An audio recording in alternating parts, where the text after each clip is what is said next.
Bonjour à tous et bienvenue dans cette nouvelle vidéo. Aujourd'hui on va parler d'un sujet particulièrement sensible et qui a tendance à diviser l'opinion publique, à savoir l'avortement.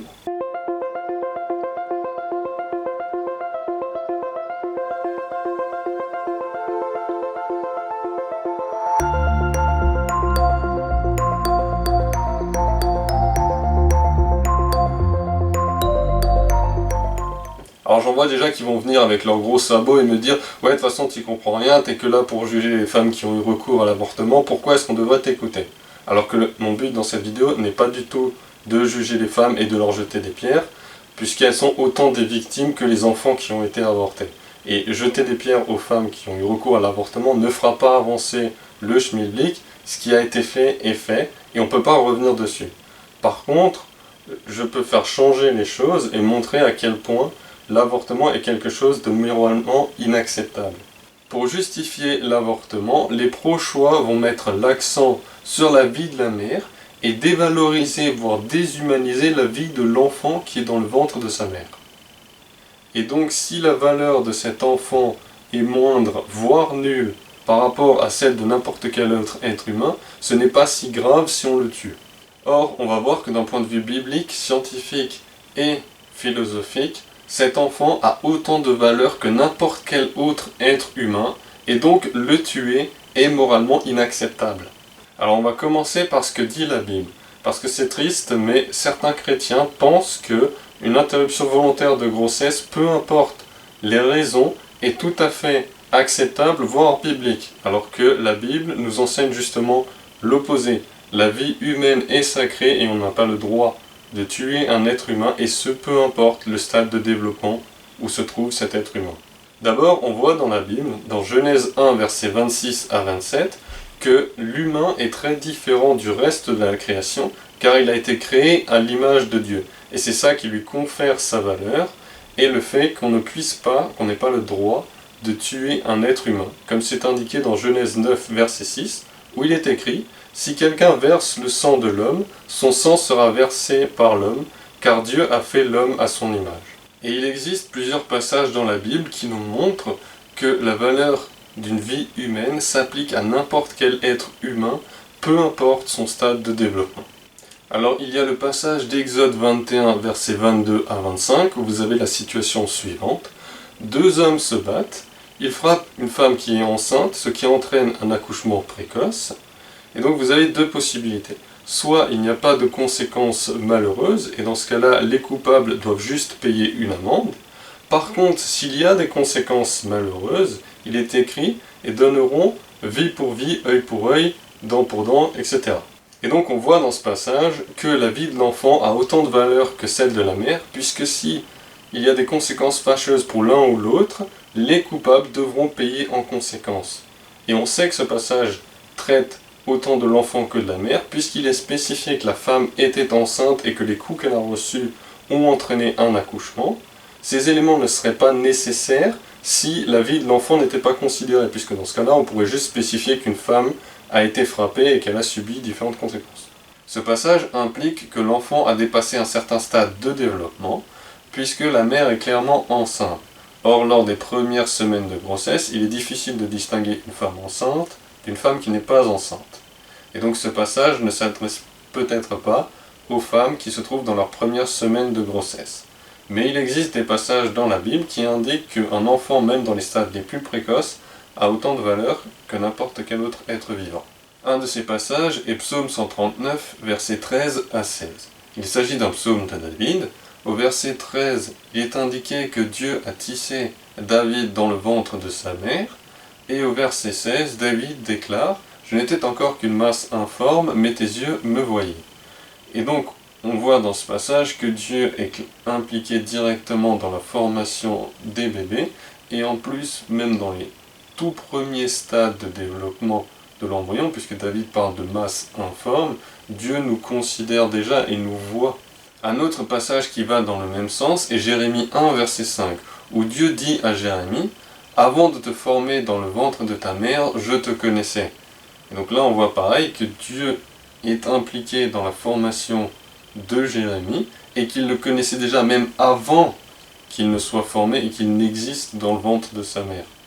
Et donc on voit dans ces passages que Dieu donne de la valeur à n'importe quel être humain, même s'il est tout petit, même avant son existence en tant qu'individu physique. Alors comment nous, êtres humains, pouvons déclarer que certaines vies peuvent être ôtées parce que ça nous arrange et qu'on peut tuer ces bébés parce qu'ils auraient a priori moins de valeur. Maintenant voyons deux arguments scientifiques utilisés pour justifier l'avortement. En sachant que le deuxième argument n'est pas vraiment scientifique, mais il se réfute scientifiquement. Le premier argument est de dire que le bébé dans le ventre de sa mère n'est pas vraiment humain, qu'il est dans une phase poisson ou lézard, et donc du coup c'est pas si grave si on l'avorte. Sauf que ceci est faux pour deux raisons. Premièrement, ce qui fait de vous un être humain, c'est pas votre apparence extérieure, mais votre ADN. Or votre génome, vous l'avez hérité de vos parents, la moitié de votre père et l'autre moitié de votre mère. Vous avez donc deux demi-génomes humains qui vont fusionner pour former un génome humain complet, et donc c'est ça qui va faire de vous un être humain, sachant qu'on est capable de distinguer le génome des différentes espèces qui se trouvent sur cette planète, et donc votre génome humain est parfaitement différent de l'ADN d'un chimpanzé, de n'importe quel autre animal, d'un poisson par exemple, ou d'un lézard. Ensuite, cette histoire de phase poisson ou lézard est issue de la théorie de la récapitulation formulée par Ernest Haeckel, et qui déclare que lors du développement embryonnaire, l'embryon repasse par les différents stades évolutifs majeurs de l'espèce. Et donc dans le cas de l'humain, vous avez censé avoir une phase poisson, une plus lézard, une autre primate, avant d'arriver à ce qui ressemble à un être humain. Haeckel a réalisé des observations pour essayer de prouver sa théorie.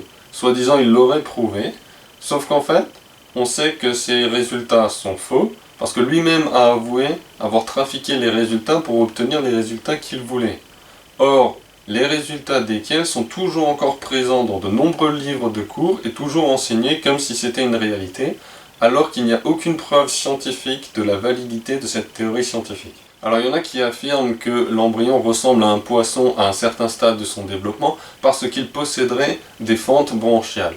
Or ceci n'est pas du tout vrai, puisque 1. Ce ne sont pas des fentes, et 2. Ça n'a strictement rien à voir avec des branchies. Premièrement, ce sont des replis au niveau de la peau, qu'on appelle des replis laryngés, et ensuite, ces replis vont se transformer dans les glandes parathyroïdes et l'oreille moyenne, des fonctions qui n'ont strictement aucun rapport avec les fonctions respiratoires de près ou de loin. Donc il faut arrêter de dire que lors du développement embryonnaire, un embryon possède des fentes branchiales, puisque c'est complètement faux d'un point de vue scientifique. Le deuxième argument est un argument que vous avez probablement tous déjà entendu, et qui est « mon corps, mon choix ». Alors dans le principe, je suis d'accord avec cette affirmation, vous avez le droit de faire ce que vous voulez de votre corps. Le problème c'est qu'ici, vous sous-entendez que le bébé dans le ventre de sa mère fait partie intégrante de la femme, alors que c'est complètement faux d'un point de vue scientifique. Puisque déjà, le bébé dans le ventre de sa mère est différent de sa mère, puisqu'il n'a pas le même génome, il ne possède que la moitié du génome de la mère, l'autre moitié lui vient de son père. Et le système immunitaire est capable de faire la différence. Et vous avez dans la partie maternelle du placenta des gènes qui sont réprimés, pour empêcher une réaction immunitaire, parce que si ça n'était pas le cas, le système immunitaire s'attaquerait à l'embryon en développement, et du coup l'embryon ne pourrait jamais se développer, et aucune femme ne serait en mesure de tomber enceinte. Ensuite, ça impliquerait qu'à certains moments de sa vie, certaines femmes se retrouvent avec 2 têtes, 4 bras, 4 jambes, et même dans certains cas avec des organes sexuels mâles. Ce qui n'a strictement aucun sens, et c'est complètement ridicule. Et pour finir, cela impliquerait que toutes les femmes qui ne sont pas enceintes manqueraient d'une partie d'elles-mêmes, et qu'ensuite quand elles seront enceintes, du coup elles possèdent cette partie qui leur manquait, et une fois qu'elles accouchent, cette partie sort d'elle-même, elle devient indépendante et se balade tout seul comme ça là, et donc ça veut dire que n'importe quel être humain qui se balade sur cette terre serait en fait qu'une prolongation du corps de leur mère. Ce qui n'a absolument aucun sens non plus, et c'est complètement ridicule. Donc certes, vous avez le droit de faire ce que vous voulez de votre corps, mais un enfant dans le ventre de sa mère n'est pas une partie intégrante de la mère, et donc la mère n'a pas le droit de disposer de cette partie comme bon lui semble, puisque c'est un individu complètement différent, et elle n'a aucun droit dessus. Maintenant, voyons les arguments philosophiques utilisés pour justifier l'avortement. L'un d'entre eux et de dire qu'un bébé dans le ventre de sa mère n'est pas conscient et donc ce n'est pas grave si on le tue. Le problème avec cet argument, c'est que vous associez au statut de personne un certain niveau de conscience. Et donc si un niveau de pleine conscience est nécessaire pour avoir le statut de personne, eh bien d'autres personnes n'ont pas non plus ce statut, comme des personnes atteintes de dommages cérébraux, les personnes qui dorment, qui sont dans le coma ou encore sous anesthésie. Or, personne ne va trouver justifiable le fait de tuer une personne simplement parce qu'elle dort et qu'elle ne serait pas entièrement consciente. Donc si ce n'est pas valable dans ce cas-là, ce n'est pas non plus valable dans le cas d'un bébé qui se trouve dans le ventre de sa mère et qui ne serait pas conscient. Ensuite, certains affirment que l'avortement permet d'empêcher des enfants de naître dans la pauvreté. Parce que la pauvreté, c'est terrible. Sauf que dans ce cas-là, on a le droit de tuer la majorité des personnes qui vivent en Afrique, en Amérique du Sud et en Asie. Et aucune personne saine d'esprit, quand elle voit un enfant pauvre dans la rue, se dit que la meilleure façon de lui venir en aide, c'est de le tuer. Donc, ce n'est pas parce qu'une personne est pauvre que ça vous donne le droit de le tuer. Ensuite, il y a des gens qui disent « Oui, mais dans le cas où une femme a été violée, elle ne devrait pas avoir à mettre au monde cet enfant. » Alors déjà, il y a une étude qui a été menée en 2016 aux États-Unis qui montre que 0,3% des avortements font suite à un viol. Et ensuite, vous présupposez que les enfants à naître ne sont pas des personnes. On a déjà montré que cet enfant est une personne, en plus, il est innocent, pourquoi est-ce qu'il devrait être puni pour le crime qu'a commis son père biologique? Les pro-choix affirment que l'enfant va rappeler à sa mère le viol qu'elle a subi, et donc il vaudrait mieux pour lui qu'il meure. Soit, imaginons qu'une femme soit amie avec les membres de la famille de son violeur. Et donc du coup, quand elle va rencontrer ces personnes, ça va également lui rappeler le viol. Est-ce que cette femme aurait le droit de tuer ces personnes? Non, elle n'a pas le droit, donc ce n'est pas non plus valable pour l'enfant. Et puis, un avortement n'est pas un acte anodin, il laisse des traces psychiques et émotionnelles. De nombreuses femmes culpabilisent après un avortement, donc du coup ça n'aide pas du tout de rajouter cette culpabilité par-dessus le traumatisme subi par un viol. Et puis, il y a d'autres alternatives à l'avortement ou garder l'enfant. Il faut arrêter d'avoir cette vision binaire de la femme doit garder l'enfant ou l'enfant doit être avorté. Vous pouvez faire adopter l'enfant. Il y a de nombreux couples en France et ailleurs qui ne peuvent pas avoir d'enfants et qui aimeraient adopter ces enfants. Ensuite, il y en a qui disent, oui, mais dans le cas où l'enfant naît avec des malformations, avec une maladie génétique et qui se retrouve avec un handicap physique ou mental, il vaudrait mieux le tuer parce que ce serait de la compassion, il risquerait de souffrir et d'avoir une vie difficile. Alors déjà, vous ne connaissez pas l'avenir de cet enfant et vous ne savez pas quel sera son niveau de souffrance et de difficulté. Et puis, toutes les personnes sur cette planète connaissent des difficultés, ont des souffrances à un moment dans leur vie. Même les riches. Alors certes, ce sont des problèmes de riches, mais ils en ont aussi, sachant que leur argent ne leur permet que de résoudre généralement des problèmes d'ordre matériel, mais pas émotionnel ou psychique. Ce n'est pas avec l'argent que vous pouvez acheter l'amour, l'amitié, la joie, ou que vous pouvez sortir d'une dépression. Et puis, est-ce qu'on a le droit de tuer toutes les personnes qui se trouvent déjà sur cette terre et qui possèdent un handicap physique ou mental, parce que leur vie est plus difficile et qu'ils ont probablement de plus grandes souffrances? Non, vous n'avez pas le droit. Donc pourquoi, dans ce cas-là, vous n'avez pas le droit, mais dans le cas où c'est un enfant qui n'est pas encore né, vous auriez le droit? Mais le plus gros problème, c'est que dans ce cas-là, vous sous-entendez que certaines personnes, parce qu'elles possèdent certaines caractéristiques, à savoir généralement un handicap physique ou mental, auraient moins le droit de vivre. Et ça porte un nom, c'est l'eugénisme. Et il y a un vilain petit moustachu, il y a moins d'un siècle, qui disait exactement et qui faisait exactement la même chose. Et lui, on le condamne pour ce qu'il a fait, mais nous, aujourd'hui, on trouve des excuses et on dit que c'est de la compassion ou quelque chose comme ça, pour essayer de justifier ce qu'on fait. Sauf que dans les deux cas, ce n'est pas plus justifiable, que ce soit aujourd'hui pour des raisons de compassion, soi-disant, ou à l'époque, ce qu'il faisait.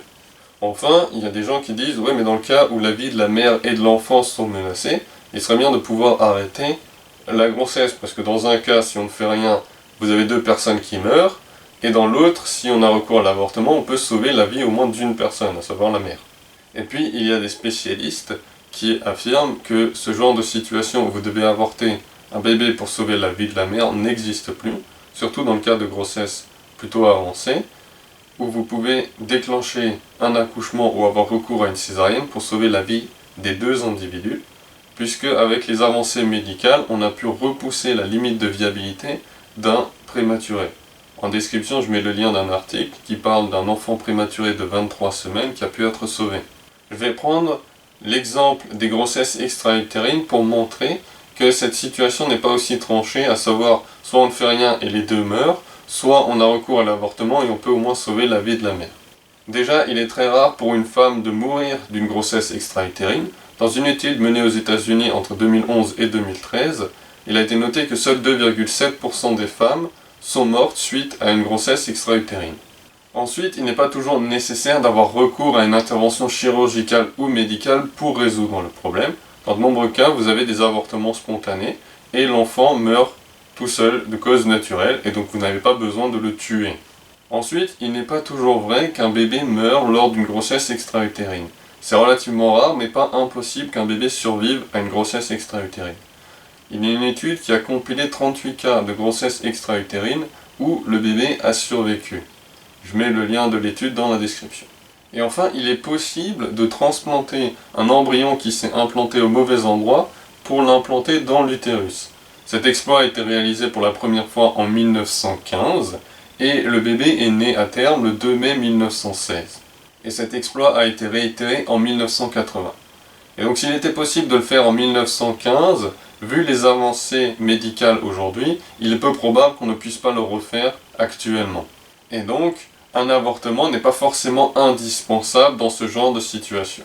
Et donc au final, on voit bien que d'un point de vue biblique, scientifique et philosophique, il n'y a aucune raison pour justifier un avortement.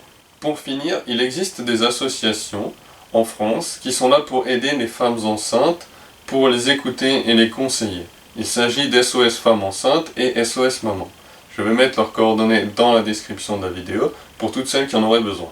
Voilà, c'est tout pour aujourd'hui. J'espère que cette vidéo vous a encouragé et a pu vous aider. Si c'est le cas, n'hésitez pas à laisser un pouce bleu et à partager autant que possible cette vidéo pour propager le message. Sur ce, je vous souhaite une bonne journée.